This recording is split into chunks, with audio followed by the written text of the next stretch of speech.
L'attention est notre plus précieuse ressource. Potentiellement porteuse de l'amour divin, elle alimente de son énergie l'objet de sa contemplation.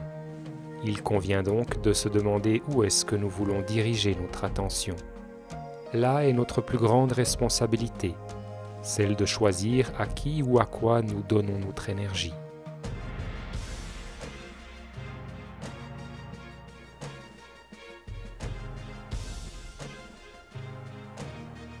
Ce soir, en introduction, je voulais vous parler de l'importance de l'attention. L'attention, c'est de l'énergie pure. Alors, où est-ce qu'on met cette attention? Est-ce qu'on dilapide cette énergie qui est véhiculée par l'attention dans des choses qui sont inutiles? C'est particulièrement dans l'air du temps, avec tous ces messages qui captivent l'attention avec ce qui se passe actuellement. On entend tout et son contraire, il y a les deux bords, il y a les lanceurs d'alerte, il y a les médias plus mainstream qui propagent plus alors les informations provenant des gouvernements. Donc il y a ces deux sons de cloche, et puis on est là au milieu, on essaye de comprendre ce qui se passe, qu'on ait son opinion ou pas.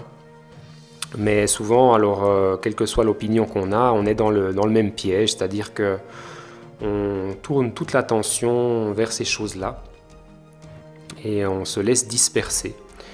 C'est vraiment important de comprendre que notre attention, elle est très très précieuse, c'est une énergie pure, c'est la pure lumière de l'esprit en fait qui passe à travers la conscience grâce à l'attention.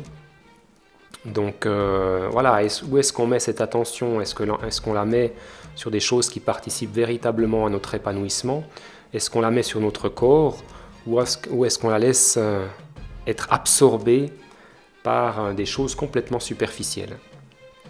Et on le remarque, d'ailleurs moi-même je l'ai remarqué durant cette période de quarantaine, les moments où durant la journée je me concentrais vraiment sur ce qui était important pour moi, des choses utiles pour mon existence, pour mon épanouissement, eh ben, j'avais de la joie, en fait, je me sentais bien. Tandis que quand je me laissais déporter en allant voilà, dans des phases d'inertie, de procrastination, où j'allais chercher la stimulation en nourrissant mon mental avec toutes ces informations anxiogènes, contradictoires, eh bien là, je me sentais pas bien.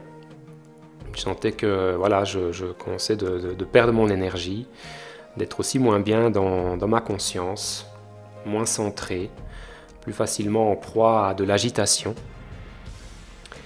Donc c'est vraiment tout bête en fait, ces choses-là. Mais je crois que c'est important aussi de le redire parce qu'on n'a pas toujours conscience et on ne fait pas toujours ces efforts de maîtriser en fait la conscience. Et un des meilleurs moyens finalement de tirer profit de cette lumière qui passe à travers la conscience par l'attention, c'est de la focaliser sur le corps. Quoi qu'on fasse, on peut toujours avoir une partie de la conscience qui est focalisée sur les sensations, même si on travaille sur l'ordinateur, même si on est en interaction avec les autres.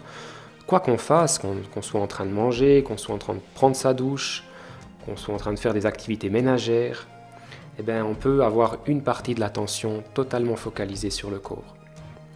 Si bien sûr on arrive à être totalement présent à notre champ d'existence individuel, à notre âme, à cette personne que nous croyons être ici et maintenant, eh bien, toute l'attention est focalisée sur ce champ d'énergie et puis ça tend à l'harmoniser, à lui permettre de s'éveiller. Et ça, c'est vraiment quelque chose que j'expérimente aussi avec ma méthode, la méditation primordiale. Il suffit de peu de temps pour s'en rendre compte. Cette attention, c'est comme si c'était le jardinier qui arrosait la plante, qui l'exposait à la lumière. Et puis elle peut vraiment comme ça être nourrie et s'épanouir. Donc ça se ressent à l'intérieur. Au niveau des énergies, ça commence à chauffer, ça se dilate, il y a une expansion. La conscience se calme aussi, bien sûr, parce que quand on fait l'effort de poser l'attention en pleine conscience, eh ben, en principe, il n'y a pas de pensée pendant ces courts instants. Et donc la conscience se calme et tout s'apaise à l'intérieur de soi, tout s'éveille. Et puis en retour, après, les intentions qu'on peut avoir, les pensées qu'on peut avoir vont émerger de cet espace de calme, de centrage. Et puis ça va faire toute la différence aussi dans la suite de nos activités, dans ce qu'on va faire. Il y a un monde entre cet état de conscience-là, centré, focalisé sur l'instant présent au travers des sensations, et un état de conscience agité parce que l'attention part dans tous les sens, elle se disperse, elle saute d'une activité à une autre, d'une pensée à une autre, d'une information à une autre. Et bien sûr, après, ça dépend aussi de la nature des pensées, la nature des informations dont on va se laisser absorber.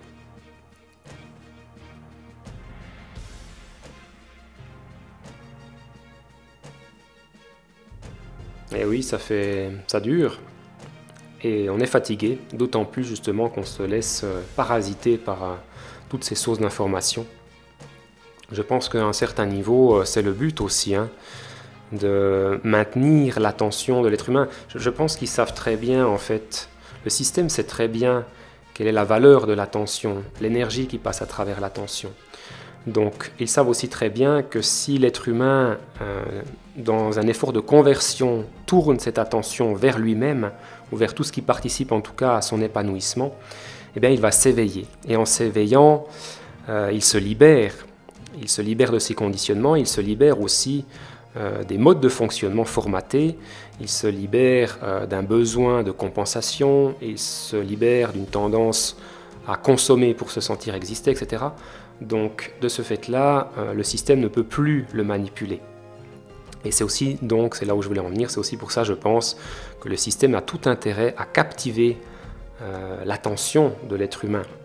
C'est tout le symbolisme de l'allégorie de la caverne de Platon, où les prisonniers en fait sont maintenus captifs au fond de la caverne parce qu'ils gardent leur attention sur les ombres qui sont projetées sur le mur de la caverne, ces ombres qui sont projetées précisément par les marionnettistes, ceux qui tirent les ficelles dans les coulisses et qui justement maintiennent l'être humain dans cet état de captivité de la conscience, si je puis dire.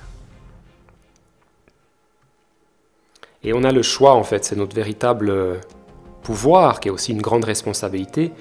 Où est-ce qu'on met cette attention? Parce que le système, voilà, il a son mode de fonctionnement, avec toutes ces sources de stimulation, mais c'est bien nous qui décidons de laisser notre attention filer dans cette direction-là, alors qu'on a tout à fait la capacité de ramener cette attention vers soi, vers tout ce qui est utile.